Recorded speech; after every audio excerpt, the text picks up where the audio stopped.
Marcelo, como é que você vê a importância desse trabalho de resgate de obras, de artistas, né? Como é feito, qual o critério que vocês adotam para esse resgate desses artistas? O critério é de interesse, de curiosidade por disponibilizar para o público, para as pessoas, para os aficionados, verdadeiras carreiras que estão passando em branco em termos de compact disc, né? Diversos artistas tiveram carreiras de grande sucesso, mas nesses quase 30 anos de compact disc no mercado, só tiveram CDs para comprar.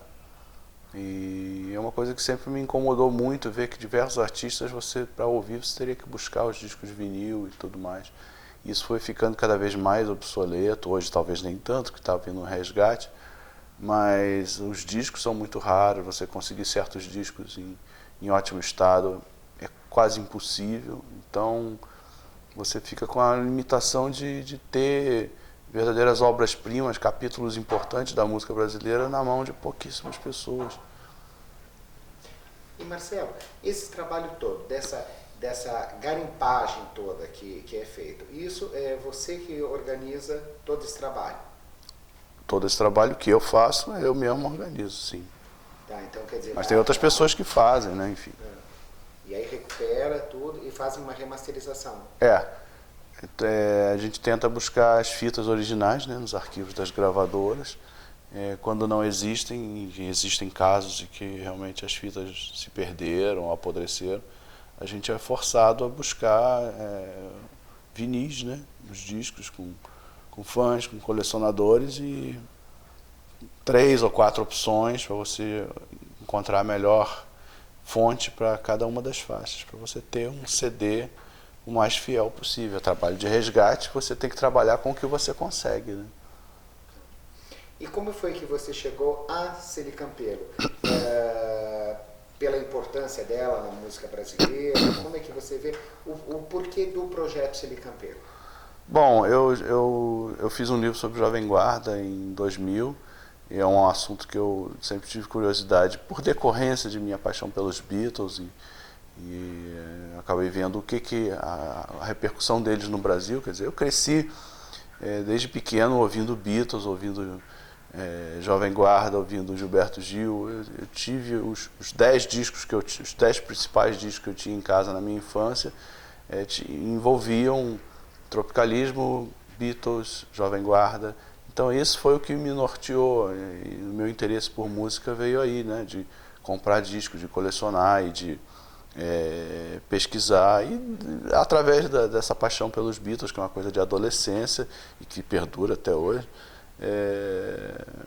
eu cheguei à música brasileira, né, a saber o que acontecia no Brasil naquela época, e aí veio o interesse por tropicalismo, por Jovem Guarda, e naturalmente Celi era aquilo que desde criança eu sabia que era, a cantora de rock, e tive grande curiosidade de conhecer, e só achava coletânea, e via a raridade que eram os discos, e era uma discografia bem curta, né, um período muito breve. Quando eu fiz o livro, eu pesquisei toda a discografia de todo mundo, era uma coisa louca, porque a quantidade de discos que esses artistas da Jovem Guarda, embora ela não seja Jovem Guarda, ela é da pré-Jovem Guarda, né, como Jordans, Tony Camplelo, todo mundo. Na verdade, mas fazia parte do meu espectro, da minha pesquisa, tudo que tinha feito do rock brasileiro até os anos 60, até 68, digamos assim. E me interessava muito a discografia dela, e eu via que a raridade que existia em torno daqueles discos todos. Então eu comecei a fazer projetos nas gravadoras, de fazer relançamentos, reedições, foram feitos diversos. Fiz caixas de Roberto, fiz de Erasmo, fiz de Vanderlei, reeditei os discos de Jerry Adriani, Renato Seus Blue Caps, fui fazendo tudo. E eu sempre tentei reeditar os discos da Celi e não conseguia, não havia um interesse comercial, talvez não tivesse noção de que poderia ser uma coisa interessante reeditar a discografia dela. Eu tenho esse selo Descoberta, já existe há 4 anos, e desde que ele começou e que ele se estabeleceu, eu comecei a viabilizar diversos projetos que eu queria ter feito ao longo desses 15 anos que eu trabalhei para a gravadora e não consegui. Então esse é um projeto que eu queria fazer há mais de 5 anos. E agora no meu selo, então eu resolvi fazer. Entendeu? Resolver essa vontade de ter, entendeu? Já que ninguém fez, eu quero fazer. Entendeu? Se alguém tivesse feito, eu teria comprado. Você me falou uma coisa agora, que a Celi Campelo é uma cantora pré-Jovem Guarda. Sim, né? claro. Mas existem diversas histórias que a Celi, na verdade, ela era para ser uma apresentadora, né? Parece que foi cogitada, assim, né? Parece que foi cogitada e eu acho que pediu um cachê vultuoso justamente para que eles não pudessem bancar e ela pudesse continuar no caminho dela. Eu ouvi essa história. Ela não tinha muita vontade, né, de continuar. Na verdade, a impressão que eu tenho às vezes com toda a minha desinformação, é de que aquilo para ela foi um momento na vida dela. Por influência do Tony, né, ela gravou e aconteceu, e gravou mais e de repente em 3 anos ela fez 5 LPs. Isso é uma coisa muito séria, né? Foi muito rápido, foi tudo muito rápido. Depois ela fez aquele disco Celi em 68. Depois, nos anos 70, ela fez alguns compactos e tal, e por conta da novela ela fez mais um LP, né? O Estúpido Cupido, em 76. Estimulou ela a gravar um disco. Mas eram projetos especiais, né? Quer dizer, a carreira da Celi Campelo para em 61. Né? 62 a EMI já vai lançando uma coletânea dela. E aí, a partir daí, não se pode dizer que ela tenha continuado com a carreira. Ela fazia projetos especiais. Ela, de vez em quando, gravava um disco, gravava um compacto, fazia alguma coisa, fazia algum show. Mas não me parece que fosse uma carreira. Né? Uma retomada, né? Não foi. Né? Talvez não fosse a onda dela mesmo, talvez não fosse o desejo dela. Ao contrário de muita gente daquela geração, que por N fatores passou por um processo de decadência, a Celi Campelo ela saiu no auge. Ela não teve decadência. Ela saiu no auge e ela fez o que fez quando ela quis fazer.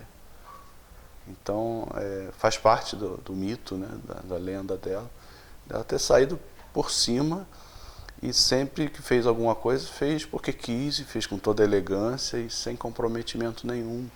Então, não existe decadência na história da Celi Campelo, que é uma coisa rara, né? Principalmente para aquela geração de rock, de Jovem Guarda, que muita gente teve que enfrentar isso. Marcelo, você acredita que a Celi pode ser considerada como no momento que ela surgiu, com o ritmo que ela surgiu, com a juventude dela, como um divisor? Sim, ela foi o primeiro, na minha visão, ela foi o primeiro popstar, né? Ela foi o primeiro artista que motivou o jovem a comprar disco, a consumir o artista, a comprar a bonequinha do artista, teve os licenciamentos. Isso não existia, quer dizer, além dela ter sido a primeira cantora de rock, por mais que fosse um rock ingênuo, era um rock que era o único rock que tinha. Quer dizer, não é como hoje que você tem o rock ingênuo e você tem o rock irado. Não tinha naquilo. Então, assim, não é qualificar, ela fazia um rockzinho ingênuo. Não, ela fazia o rock. O rock que ela fazia era aquele que existia. Não existia o rock irado, com atitude, com tatuagem. Não tinha nada disso. Ela era a roqueira. Naquele momento, era ela e não tinha mais ninguém. Claro que tinham outros. Mas, assim, o grande artista, então, a gente pode dizer que ela foi o primeiro popstar, né? Na sequência veio uma sequência de grandes artistas, enfim, mas ali naquele momento ela foi pioneira, da mesma maneira que João Gilberto para a Bossa Nova, no mesmo ano, inclusive. É curioso, né? Dois movimentos, né? Duas coisas que aconteceram no mesmo ano e bem diferentes. Outro dia até me perguntaram onde que o Tom Jobim teria elogiado a Celi, porque na contracapa de um dos LPs alguém faz referência ao elogio do Tom. Fiquei curioso de saber onde teria realmente rolado esse elogio para o cara fazer essa referência no texto. Não sei, mas é interessante ver isso. Porque ela era afinadíssima mesmo. E é curioso você ver a forma como os discos eram gravados, né, de orquestra com sanfona, né, aquela coisa do Mário Genari. É muito curioso a maneira como o rock chegou no Brasil até ela gravar com banda, né, com grupos tocando mesmo com ela. Mas assim, os primeiros discos são orquestras, né? Nada muito diferente do que você ouve nos discos de rock balada dos anos 50, 60, feitos nos Estados Unidos, Connie Francis, etc. Eu acho que a Celi pode ser considerada entre uma Brenda Lee e uma Connie Francis aqui para o Brasil, né?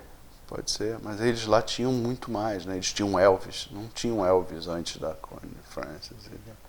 Eu não sei muito bem a cronologia do rock americano, mas assim, ela não teve um Elvis antes dela. Ela chegou junto ali com o Tony e foi desbravador. Tudo bem, Nora Ney, Calbi Peixoto, são pontos isolados, né? Agostinho dos Santos ter gravado See You Later, Alligator. Mas assim, ela foi a primeira popstar do rock brasileiro. Ponto. Ok. Marcelo, mais alguma coisa que você gostaria de acrescentar? Não lembro. Acho que falei tudo, né? O pessoal também fala que a Elis surgiu para ser uma nova, né, Celi Campos? Pois é, era uma coisa que... É um fenômeno que as gravadoras sempre tiveram, hoje em dia nem tanto, porque com a crise do mercado, de redução gradativa da quantidade de gravadoras multinacionais, né, elas vão se juntando, isso hoje em dia quase não existe, mas sempre teve essa coisa de tem uma Celi na Odeon, então vai ter uma Celi na Philips, na Continental, na CBS e tudo mais. Principalmente naquele disco da Brotolândia, a Elis teve aquele momento ali para tentar ser uma Celi. Da mesma maneira que a Philips tinha a Sônia Delfino, que era uma senhora cantora de rock, mas também gravava bossa nova. Vanderleia foi contratada pela CBS já depois da Celi ter se aposentado, mas enfim. Tivemos várias cantoras de rock, Meire Pavão, né? Albert e Meire Pavão tinha aquela coisa muito... A formação, né, de dois irmãos cantando rock, enfim. É curioso você ver isso, né, porque era um fenômeno que sempre existiu, né, de toda gravadora tem uma dupla sertaneja, toda gravadora tem um padre hoje em dia, então é isso. Não mudou muito, isso sempre existiu. Na época, diversos artistas, diversas gravadoras tentaram ter a sua Celi. Esse fato do disco da Brotolândia da Elis é clássico, né? E na verdade a Elis teve muita sorte, né? Porque ela gravou 4 LPs até ela estourar. Isso foi muita sorte dela, na verdade, né? As pessoas acreditavam muito nela, porque naquele tempo chegar ao primeiro disco já era difícil. Se não acontecesse no primeiro, dificilmente chegava no segundo. Ela fez 4 discos antes de fazer, 4 LPs, né? Antes de fazer o Arrastão. 2 na CBS, 2 na Continental, e nenhum deles aconteceram. Realmente foi a parte do Arrastão, né? Aí, quando ela vai para Philips, aí a coisa acontece. Mas nos 4 primeiros dela não acontece nada. Aparentemente nada aconteceu. É diferente da Celi que já de cara, né?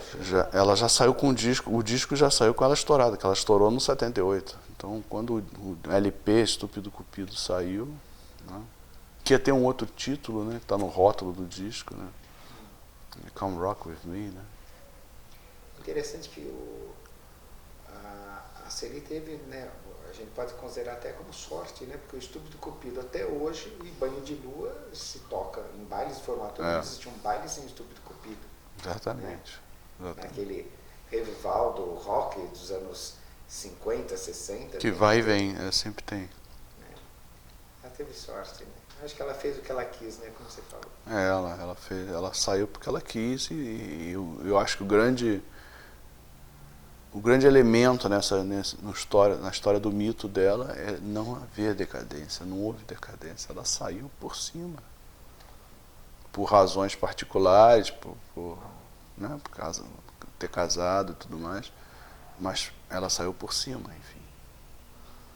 Isso é um caso muito raro, né? Não sei de outras histórias semelhantes no Brasil. Porque mesmo a Sandy casou, mas continua cantando. É difícil, porque quem conhece o sabor da fama dificilmente abandona.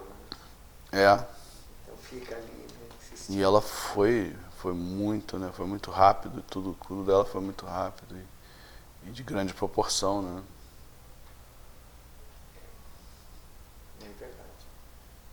Então é isso. Maravilha. Bom, Já falou com o Tony? Claro, né? já 3 horas e meia. Nossa, adoro ele. Posso tirar?